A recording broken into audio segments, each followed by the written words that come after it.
Welcome to the All Things Property Podcast with me, Simon Bacon. And me, Ian Sadler. And today, Ian, we're going to be talking about... tenant referencing. Excellent stuff, yes. What checks are done and why applicants fail. Welcome to the All Things Property Podcast with me, Simon Bacon of Preferential Properties. Every week, Ian Sadler and I will delve into all things property. We'll guide you through with friendly, no-nonsense advice. So, I guess from a tenant's point of view, referencing must feel like a hurdle. But from a landlord's point of view, it's one of the most important decisions that they make. So, what does referencing actually involve? Assessing a client's suitability for a tenancy agreement financially. Okay. Pretty much financially. In simple terms, Ian. Yeah, that was simple. Was it? Yeah. Okay. Less simple. Make it childlike. What does a reference actually involve? What are they checking? You didn't ask me that question, but I'll tell you the answer anyway. Okay, excellent. They're checking employment, salary status, credit search, financial liabilities, and a net serviceable income to be used for affordability of rent. Brilliant. That was more complicated than the first explanation. Yes, it was.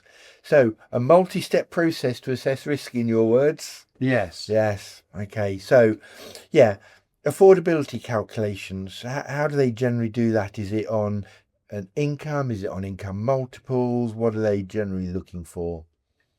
Well, my referencing company used income as a basis, a salary, and then generate a net disposable income, which is offsetable against the rent they're being referenced against.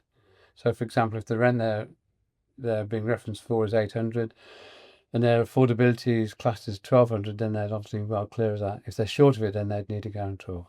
Crikey, which referencing company do you use? I just thought it was based on a multiple of their income. They don't go into anything else, do they? Yeah, they do. Do they? Yeah. Gosh, the referencing we use don't. Well, The standards that we use, for those of you that perhaps aren't sure about it, is generally, I've got to think now, it's generally 30 times the monthly rent. sorry, and that's it. That's it. Yeah. You need to change your reference company, my friend. Absolutely not. It's a brilliant referencing company. So, but ultimately what this is saying is that referencing companies, anybody who does referencing for tenants, it's an affordability criteria. They're looking to make sure that the amount of rent or the amount of income that someone is earning meets a criteria to make it affordable. And it's, that's the right thing to do, isn't it? It would be very Absolutely. remiss of us to let properties to tenants that can't afford it. What about credit scores? This is one that often we get asked, are they getting a full credit history or just... They're getting the equivalent of a Vista or a Credit Karma score, aren't they? And it's I don't think it will bar them from passing the references. The only thing will do that is... It won't affect their credit score though, will it? No. It's not like applying for a bank loan or a No. credit card. But if they've got adverse credit history, then that will prevent attempts in going forward. It's a credit score, so they're looking at their credit score to see whether or not, in a nutshell, they are credit responsible rather than anything else. But they do pick up on county court judgments, IVAs, money debt orders, all that sort of stuff. All of that will come out on a credit score. But what tenants have to understand or have to realise is it's not affecting their credit score. It won't show as, like they were taking out a loan or a mortgage. What about previous landlord references? References to referencing companies look for that? Previous or current landlord references, yeah? They don't. Do you know? Mine do. Not. There are a number of, again, ours does, and there are a number of referencing companies that don't bother to get a current landlord. That's fundamental, reference. surely. Well, is it? Is it? Now, Why? Tell me why not. Well, if you, I'm just going to put this out there. If you are a landlord and you have a tenant who is not paying their rent or is not looking after the property, Right. and that tenant, you get a reference request from a referencing company saying, has your tenant paid their rent on time? Have they looked after the property? Would you re-let to that tenant again? What are they going to say? What are They want the going to tenant say? out of the property. So, well, that's not every situation, though, Oh, is no, it? I'm not saying it is, but if you are a landlord in that position And you wanted the tenant out, and you wanted the tenant there's a out and possibility you you're going get to a lie. reference request, what are you going to do? The likelihood is a small percentage, or some of them would tell fibs. And that's why some referencing companies don't rely on a current landlord's reference, because some will say it actually isn't worth the paper that it's written on. Now, that's contentious, I know, and I'm not saying it's right or it's wrong, and we do take out previous landlords or current landlords' references, but it's... What's it worth? Yes, absolutely. I think it's better done than not done, though. Yes, on me balance. too. So, what are the common reasons applications fail? What if, again, you've got a history here, Ian, of you've been in the game a long, long time. Tell me an example of perhaps why a tenant may fail a reference. Well, I don't think you need years of experience in the business to work that one out. Go on. Well, adverse credit history is a biggie. Lack of affordability is another. It's generally that, isn't it? Yeah, more so. I think right to rent checks need to be done, and if you've got people who can't provide that information, that's a reason not to go forward with them. Yeah, and I think it is some of the reasons that we find is that so the credit referencing or the credit agency, the referencing company will come back to say, oh, this person has an IVA or this person has a county court judgment, certainly a county court judgment, and you go to the tenant and say, oh, you haven't disclosed this county court judgment on your application form, and often the stock answer will be, well, I didn't know that I had one. Which might be true, but it's still a red flag, isn't it? Yeah, no, absolutely. So that's often why tenants will fail. And I always think, be upfront, and really tenants should know their credit history. They should know their credit score. People know generally if they've got a county court judgment against them. You would hope so, wouldn't you? Yeah. Some of the more complex issues, self-employed, how does that work? Do you do more checks on those, or? I think as long as you can provide a maximum of 3 years accounts and justifying your income or copies of your self-assessment tax returns, that's normally enough. Yeah, no, agreed. So what else is there? What are the more complex? Are them complex income cases, or generally speaking, is the employment generally all right? Do they take into account bonuses, or they do? They do. If depends on what contract the employee is on. If they're on a short-term contract or a 0 hours contract, then they might need a guarantor in that case. Yeah. Well, 0 hours contracts, they can't. The referencing company will often not be able to pass them on affordability, because it is a 0 hour contract. But that again is a challenge. Guarantor-backed applications, we've talked about that in our previous episode. So that's thanks. What would you say again? Just to reiterate, what would you say on guarantor-backed applications? They need to be aware of their obligations, but they're like a co-tenant, really. Yeah. Okay. Speed or thoroughness?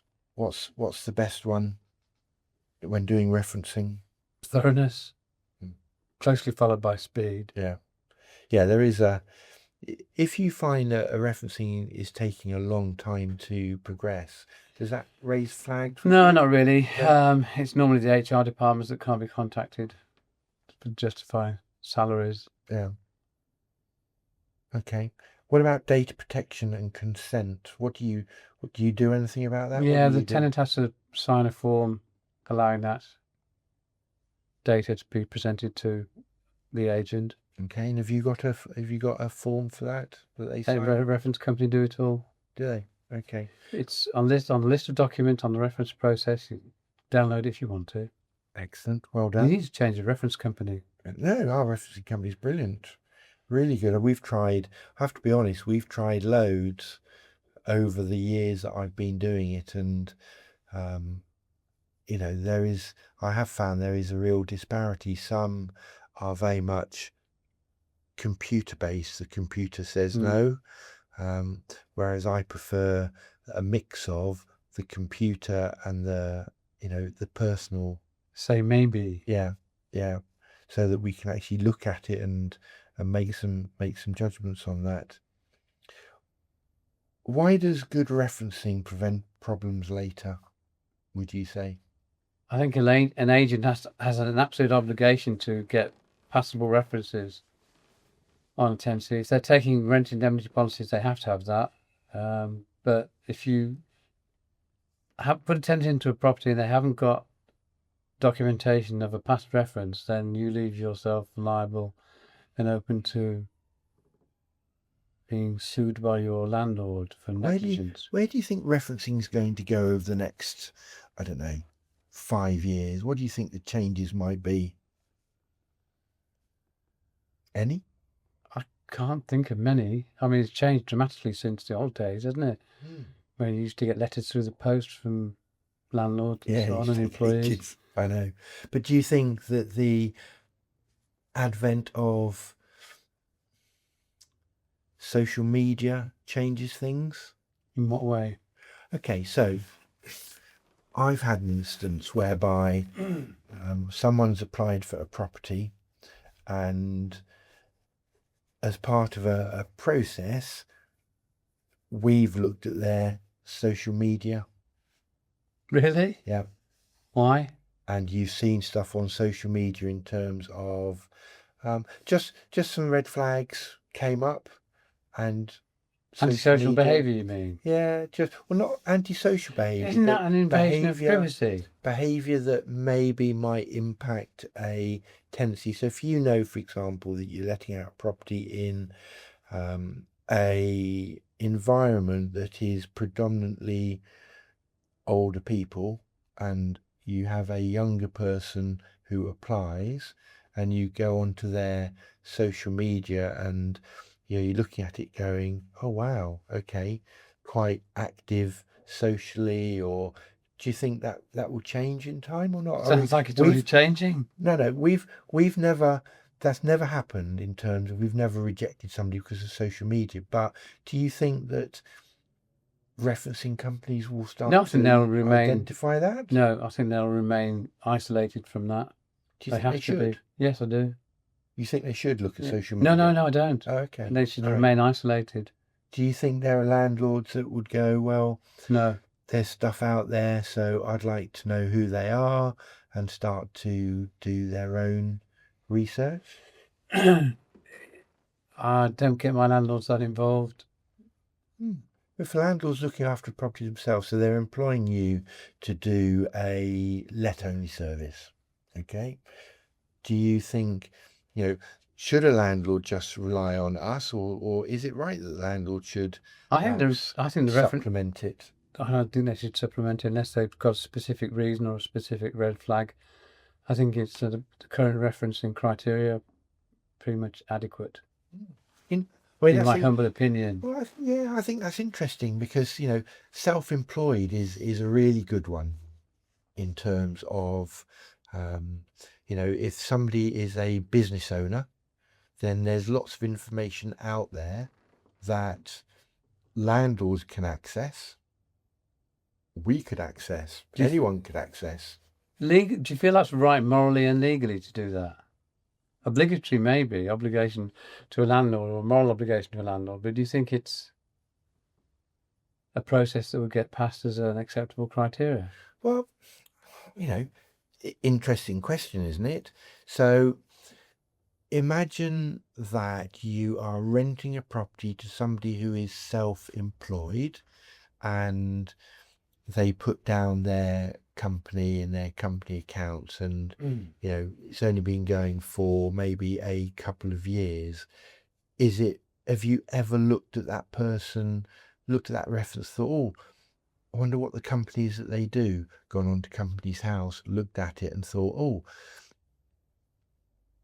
they're a they're a director of X number of companies, or actually the company that they say they're a director of hasn't submitted any accounts, is in breach of Companies House, or there are flags that are being raised. Do you not see that as, at what point should it be that you really are doing everything you can to Well, you verify? answered your own question by giving persistent examples of ways of furthering the reference process, aren't you? But are you saying you use those anyway, or only when you have an urge to do it? No, there are occasions when, if a referencing company is saying, oh, it's taking us long, we haven't managed to get verification of this particular company, that you can do Yeah. you can do checks yourself. And I guess from my perspective, it's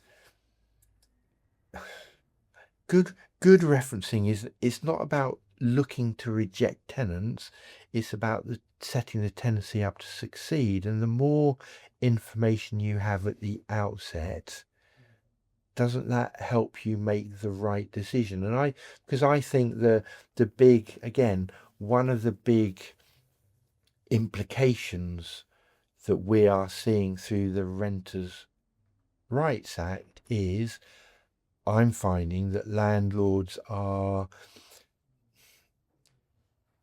being a little bit more cautious in trying to secure the best tenant they can do.